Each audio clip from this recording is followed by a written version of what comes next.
बड़ा सवाल है, चांद पर कैसे बसेगी इंसानों की बस्ती? चांद पर बसे शहर का नजारा कैसा दिखेगा?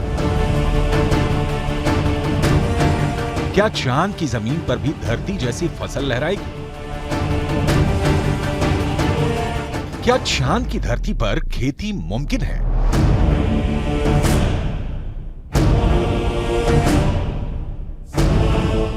विज्ञान कहता है कि चांद पर अभी इंसानों के रहने लायक वातावरण नहीं है, लेकिन नासा का कहना है कि आने वाले वक्त में चंद्रमा की धरती को रहने लायक बनाया जा सकता है। लेकिन दावे के मुताबिक चांद पर बसने वाली बस्ती नहीं होगी सस्ती। अंतरिक्ष में चंद्रमा धरती का सबसे करीबी पड़ोसी पिंड है। पिछले 6 दशकों में इंसानों ने 100 से भी अधिक मून मिशन को अंजाम दिया है। सभी मिशन को कामयाबी नहीं मिली, लेकिन इन मिशन ने चांद को सबसे ज्यादा खोजा जाने वाला स्थान बना दिया और अब चंद्रमा पर जीवन की संभावनाओं की तलाश हो रही है।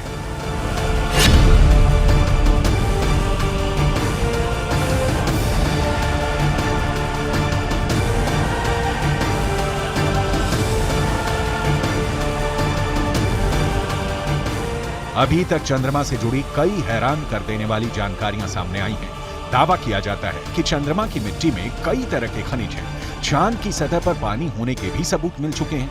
वैज्ञानिकों का मानना है कि चांद पर जीवन के सबूत भी मिल सकते हैं। संभावना जताई जा रही है कि भविष्य में चंद्रमा पर मानव बस्ती बसाने का सपना पूरा हो सकता है, लेकिन ये काम इतना भी आसान नहीं है। चंद्रमा पर इंसान के कदम भले ही साल 1969 में पड़ गए हों,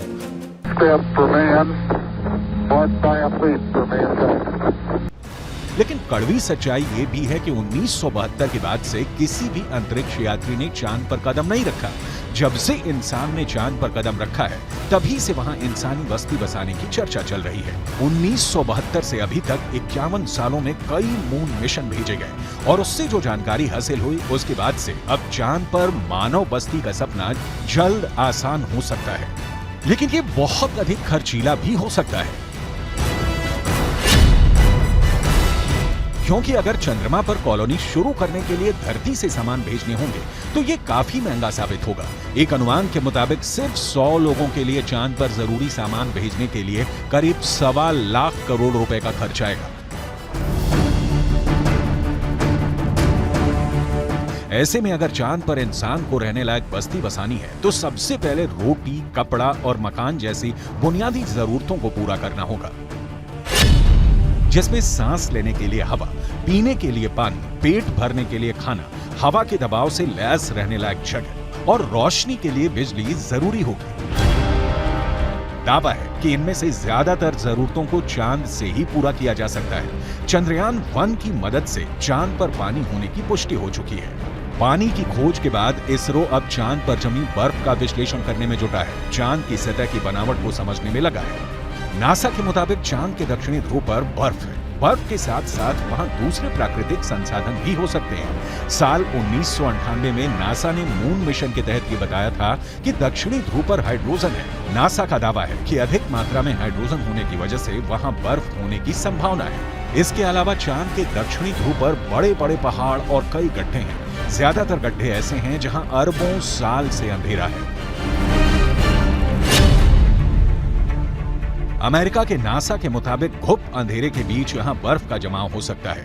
अंदाजा यह भी है कि चांद के दक्षिणी ध्रुव पर अरबों सालों से पानी बर्फ के रूप में जमा हो सकता है। अगर चंद्रयान 3 का लैंडर और रोअर चांद पर बर्फ की मौजूदगी की पुष्टि कर देते हैं तो वहां मानव बस्ती बसाने की संभावना और बढ़ जाएगी। हालांकि इससे पहले भी चंद्रमा की सतह पर पानी होने के संकेत मिले थे। चांद के छाया में रहने वाले हिस्से में पानी के होने के संकेत मिल चुके हैं। वैज्ञानिकों को चांद के उस हिस्से में पानी होने के साक्ष्य भी मिले हैं जहां सूर्य का सीधा प्रकाश पड़ता है। ऐसे में अगर चंद्रयान 3 चांद के दक्षिणी ध्रुव पर पर्याप्त बर्फ होने की पुष्टि कर देता है तो चांद की सतह पर मौजूद बर्फीले पानी से इंसानों की बस्ती और चंद्रमा पर अर्थव्यवस्था के लिए आधार को तैयार करने में मददगार साबित हो सकती है। आइए रसायन विज्ञान की भाषा में समझ लेते हैं कि ये कैसे मुमकिन हो सकता है। रसायन विज्ञान में बर्फीले पानी का रासायनिक सूत्र होता है H2O।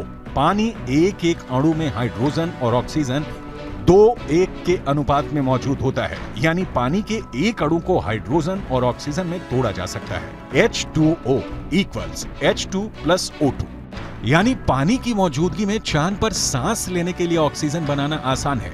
वहीं पानी से हाइड्रोजन और ऑक्सीजन को अलग करके ईंधन के तौर पर इस्तेमाल कर सकेंगे। साथ ही साथ पानी से चांद पर बिजली भी तैयार की जा सकती है।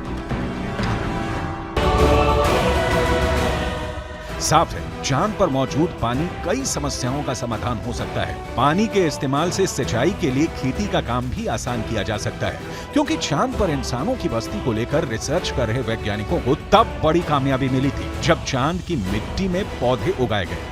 अपोलो 11 मिशन के दौरान करीब 22 किलो सामान चंद्रमा से लाया गया था।